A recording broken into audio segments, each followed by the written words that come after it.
Soyez les bienvenus si vous nous rejoignez sur BFM TV à la une de l'actualité de ce dimanche à 15h. Éric Coquerel contre-attaque sur BFM TV. Il rejette les accusations de gestes déplacés portées notamment par Sophie Tissier qui a saisi le comité des violences sexistes et sexuelles de la France Insoumise.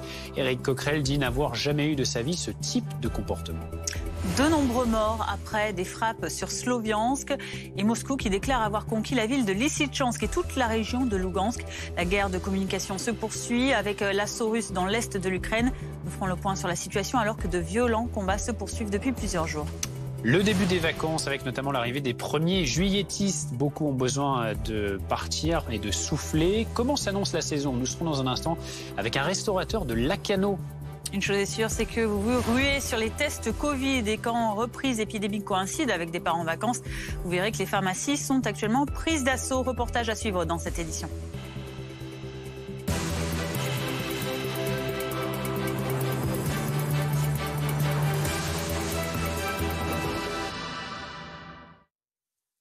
À la une donc, la contre-attaque d'Éric Coquerel sur BFM TV. Le député La France Insoumise, nouveau président de la commission des finances à l'Assemblée, est mis en cause pour son comportement avec les femmes.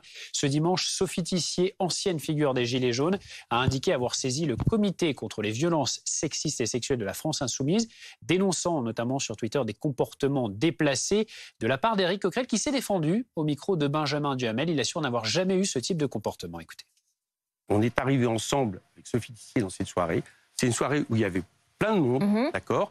Il y a eu une soirée un peu, j'allais dire, comme dans des boîtes, etc. Je ne dis pas avoir dansé avec elle, mais ce que je nie absolument, c'est tout ce qui pourrait justement s'apparenter à des gestes déplacés, des gestes, on va dire, de drague agressive, même si vous voulez, et qui pourraient après, parce que c'est le seul témoignage aujourd'hui qui tout d'un coup sort maintenant, qui pourrait après valoir le fait que, ah bah oui, ma réputation est justifiée, tenez, il y en avait un. Eh bien, je vous dis que je l'ai contredit, les témoins les contredit, et elle, hier, dans Mediapart, puisqu'elle a rechangé d'avis, explique, je la cite là, ce n'était pas une agression, et si je n'avais pas souhaité saisir la cellule et les filles a posteriori, c'est que ce n'était pas suffisamment grave. Voilà alors, ce que dit Sophie Tissier. Alors maintenant, elle rechange de version, elle peut le faire, elle va aller devant, on a toujours dit qu'on était prêt à prendre les signalements, donc elle va poser son signalement, et à partir de là, on va vérifier les faits. Avec nous en plateau, Anne-Sara Dubois du service politique de BFM TV. Éric Coquerel, on l'entend, qui reste ferme sur sa défense, qui assure ne jamais avoir eu de comportement inapproprié avec des femmes. Est-ce que ça peut aussi avoir des conséquences sur sa vie politique? Alors là, les choses sont un peu difficiles pour lui en effet, parce que ce ne sont pas des personnes de l'opposition ou d'autres groupes politiques qui relayent ce témoignage ou l'accusent de comportement déplacé. Ce sont plutôt au contraire des militantes ou d'anciennes militantes de la France Insoumise. Éric Coquerel, ce qui par contre l'avantage, c'est que en effet la plaignante, entre guillemets, le mot n'est pas bon, mais en tout cas celle qui porte ce témoignage et qui l'a signalé auprès du comité contre les violences sexistes et sexuelles de la France Insoumise, cette femme dit bien qu'il ne s'agit pas à ses yeux de comportements juridiquement répréhensibles, qu'il ne s'agit pas de choses qui pourraient être portées en justice. D'ailleurs, la question a été posée à Éric Coquerel. Il dit lui-même, si à un moment il y a une plainte, à ce moment-là, on verra. En attendant, effectivement, ça complique, et il le dit lui-même, son entrée en fonction à la présidence de la très puissante commission des finances, puisque en effet, c'est une sérénité vraiment très relative. C'est un doux euphémisme pour Éric Coquerel. Maintenant, les suites pour lui, pour l'instant, ne sont absolument pas judiciaires. C'est plutôt de l'ordre de la réputation.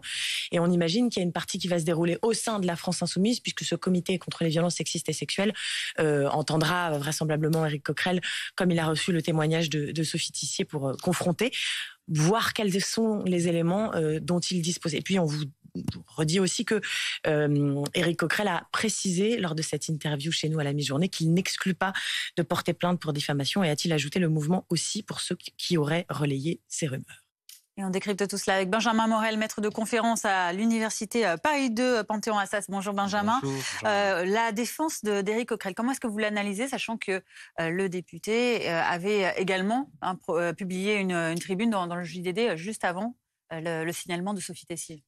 C'est un peu une défense de crise, mais elle est assez difficile en réalité à mettre en place, tout bêtement, parce que l'AFI est rentrée dans un processus de déjudiciarisation, désolé, je vais y arriver, de ces affaires-là. C'est-à-dire, on l'a vu notamment précédemment avec l'affaire Tabouaf. Dès lors que vous considérez que ce n'est pas à la justice, grosso modo, de se faire l'arbitre de ce type de litige, ou que la justice peut agir, mais qu'elle peut agir en plus d'une procédure interne.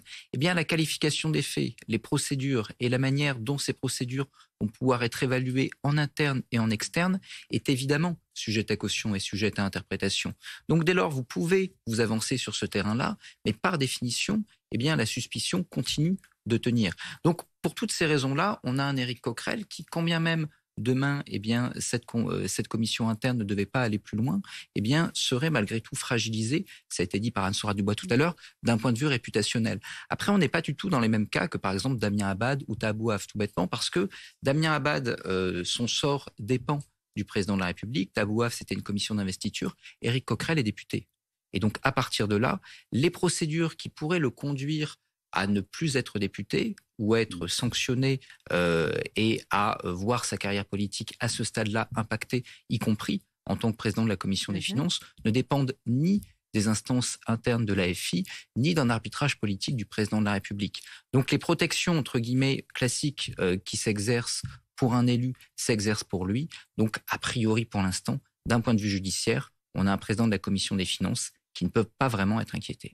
Vous restez avec nous, Benjamin. Nous sommes en direct avec Thierry Mariani. Bonjour. Merci d'être avec nous sur BFM TV, député européen. Bonjour.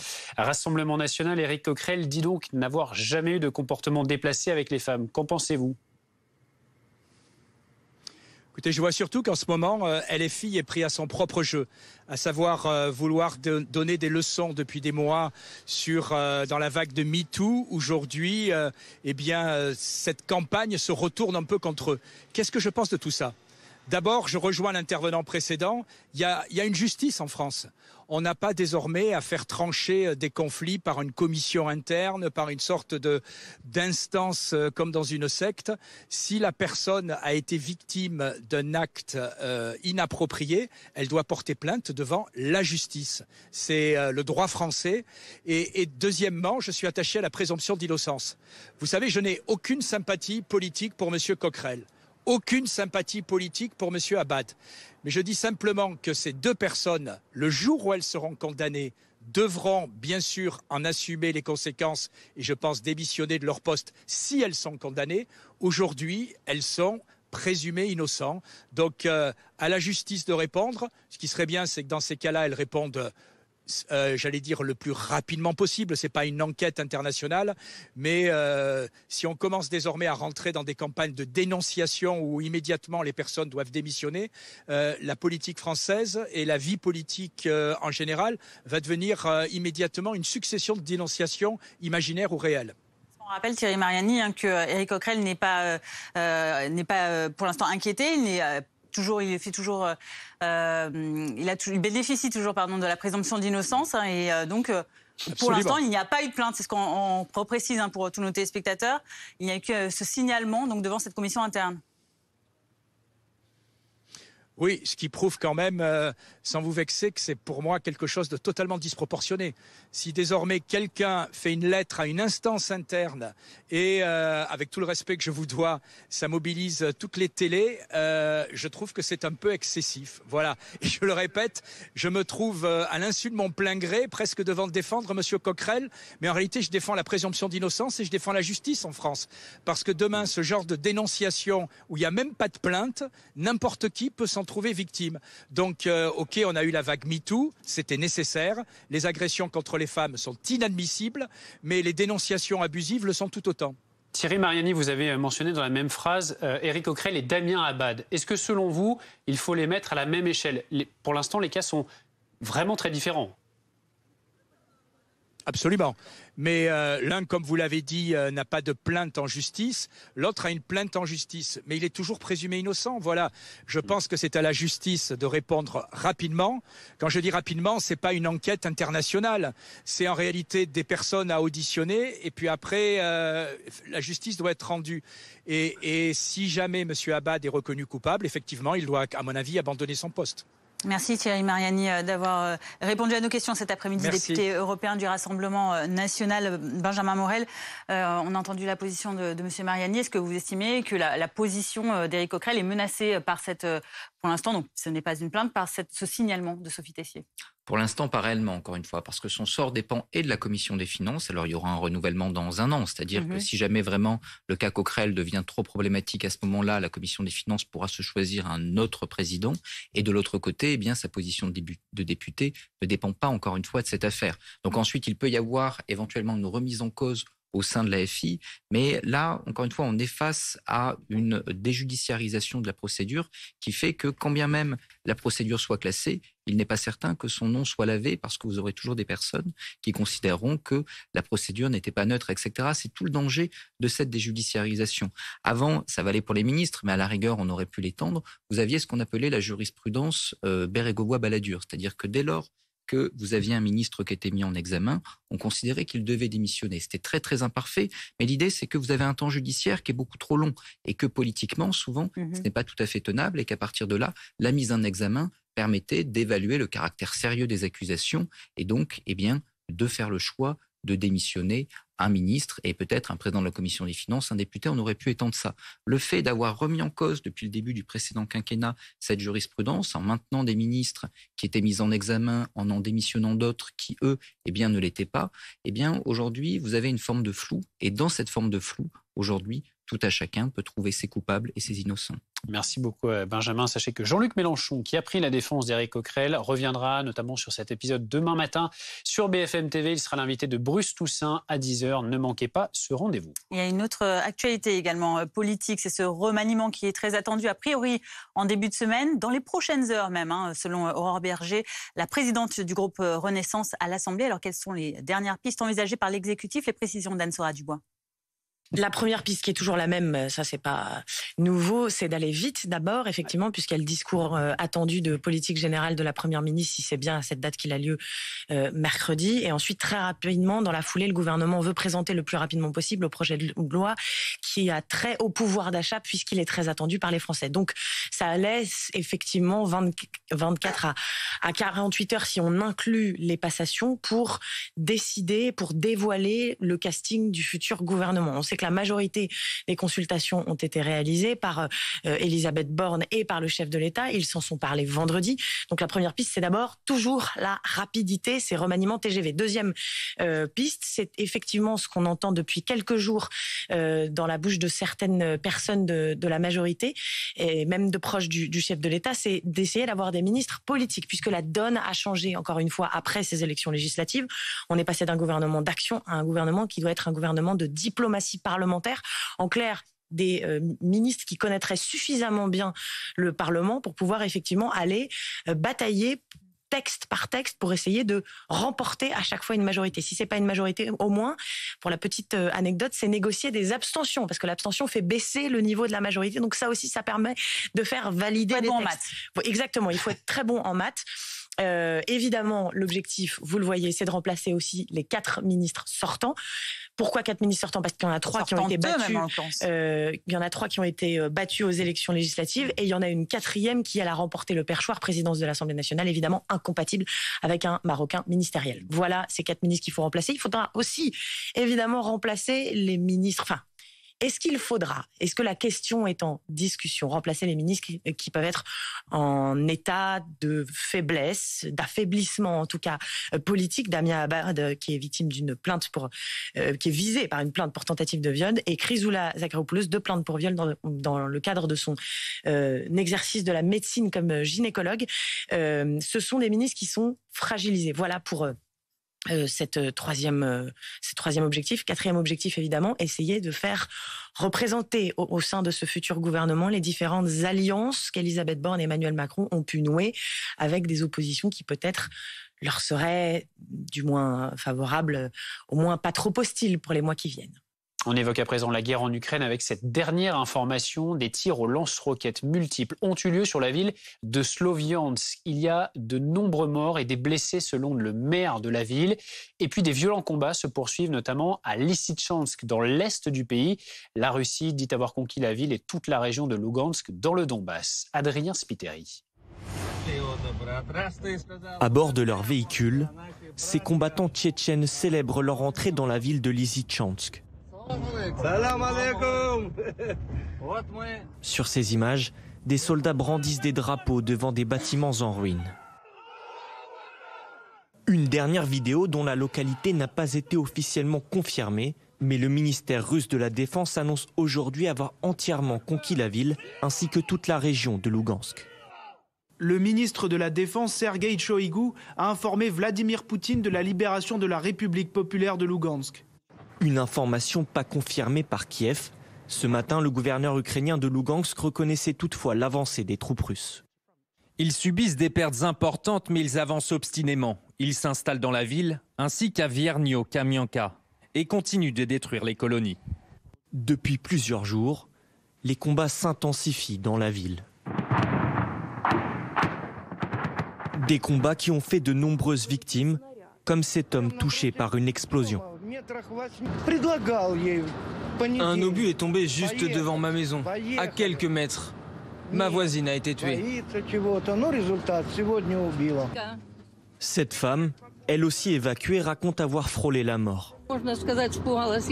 Dire que j'ai eu peur n'est pas assez. J'ai failli mourir. Après Severodonetsk, il y a quelques jours, la prise de Lysychansk permettrait à l'armée russe d'avancer ensuite vers Sloviansk et Kramatorsk à l'ouest, deux autres grandes villes de la région industrielle du Donbass que Moscou cherche à conquérir. Et puis, bien plus au nord, la ville russe de Belgorod, à la frontière avec l'Ukraine, a été visée par une série de fortes explosions. C'est ce qu'a affirmé le gouverneur russe de la région, qui indique par ailleurs qu'il y a eu 3 morts et 4 blessés. 15h15, on en vient à présent au début des vacances pour les juilletistes et la délivrance pour ceux qui sont arrivés sur le lieu de villégiature. Avec l'actualité, la guerre en Ukraine, on en parlait, le retour du Covid ou encore l'inflation, le mot d'ordre, c'est de souffler, de décompresser. Pierre-Henri Holderbaum et Anna Guerre. Après plusieurs heures de route, c'est la délivrance. On vient d'arriver, la route est finie et on va s'installer. Une fois qu'on sera installé, les vacances pourront débuter. C'est avec le sourire que ces vacanciers sont accueillis par le directeur du camping. Je vous laisse, je crois que vous connaissez les lieux. Voilà, je vous laisse la clé du chalet. Je vous remercie. Une fois les valises déposées dans ce chalet, le programme est déjà bien défini. Installation, repos et un petit peu de piscine, tranquille. Voilà, on va essayer de prendre nos marques. Dans les allées de ce camping, le programme semble être le même pour tous. Après une année rythmée par la guerre en Ukraine, l'inflation, le Covid et la météo, ici, on est venu se détendre. Après les semaines où il a plu, en fait, quelques jours, la semaine dernière, là, profitons du beau temps. C'est des jours de repos que j'attends avant de finir la saison pour avoir les vrais congés, oui, et donc j'en profite bien. Ouais. C'est un bon endroit, encore une fois. Ouais. S'ils sont venus ici dans le département du Tarn, c'est pour le calme et le beau temps. La chaleur, les gens ont été enfermés assez longtemps et je pense qu'ils ont envie de sortir et être en plein air. Donc la piscine, ici le lac qui est pas très loin et le village qui est très joli. En cette saison d'été, plusieurs nationalités vont se croiser, des Hollandais, des Espagnols et des Français. Tous auront à cœur d'oublier cette année particulière. Des vacances donc sur un contexte particulier d'épidémie de Covid avec une hausse des cas de contamination et ça se voit dans les pharmacies. D'ailleurs, il y a actuellement une véritable ruée sur les tests. Émile Darcourt, Marie Luff et Julien Appalo. Dans ce laboratoire parisien, de plus en plus de cas Covid sont détectés. Donc aujourd'hui, les résultats qui sont sortis sont comment? Avec quel taux de pourcentage de positifs? Ils sont à 35-40%.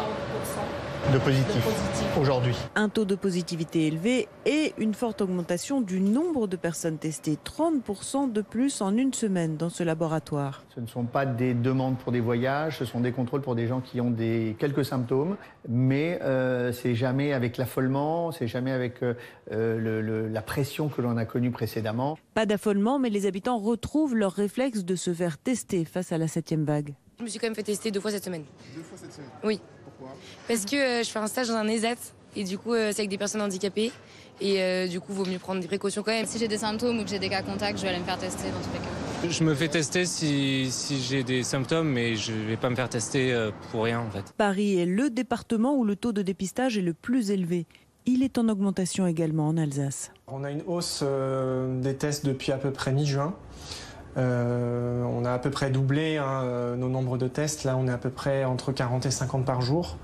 Et on était à peu près de l'ordre de 15-20 il y a quelques semaines. Je pense que maintenant, c'est rentré dans les mœurs. On sait que maintenant, quand on a des symptômes, on se fait tester. Pour la France entière, le nombre de tests Covid réalisés chaque semaine a été multiplié par 2 en un mois. À l'étranger, on parle aussi de ces inondations intenses en Australie. Des milliers d'habitants de Sydney ont été appelés à évacuer leur foyer face à des pluies torrentielles. Les routes ont été bloquées. Il s'agit d'une situation d'urgence menaçant des vies, ont alerté les autorités. Clément Gauvin. Des quartiers submergés, comme coupés du reste de la ville. L'Australie fait face à des pluies torrentielles, provoquant des inondations gigantesques dans plusieurs quartiers de Sydney. Nous sommes actuellement confrontés à plusieurs dangers, des crues soudaines, des inondations fluviales et une érosion côtière. Ne vous laissez pas surprendre par la situation météorologique actuelle, il s'agit d'une situation d'urgence potentiellement mortelle. L'inquiétude des autorités, le niveau très haut des barrages comme celui de Warragamba, situé au sud-ouest de Sydney. Il a commencé à déborder ce dimanche et pourrait provoquer des inondations encore plus importantes dans tout l'État. Les barrages sont désormais complètement remplis. Ils commencent à se déverser. Les rivières coulent très vite et sont dangereuses. Il y a donc beaucoup de risques. Notre communauté doit être consciente de cette situation. Je vous demande de tenir compte de nos avertissements. Face à cette situation, les évacuations s'enchaînent et les pompiers parcourent les rues, une à une, à la recherche d'habitants pris au piège. Les pluies torrentielles devraient encore durer plusieurs jours dans la région, laissant craindre des inondations similaires à celles vécues au mois de mars dernier. Elles avaient fait 20 morts.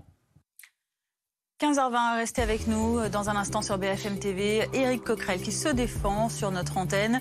Le député La France Insoumise et nouveau président de la commission des finances à l'Assemblée nationale est accusé de gestes déplacés. Il assure n'avoir jamais eu de sa vie ce type de comportement. Il ment, dit Sophie Tissier, à l'origine notamment d'accusations envers Éric Coquerel. Quant à elle, elle a décidé de saisir le comité contre les violences sexistes et sexuelles de la France Insoumise. On vous explique tout cela dans notre journal dans quelques minutes à 15h30. À tout de suite.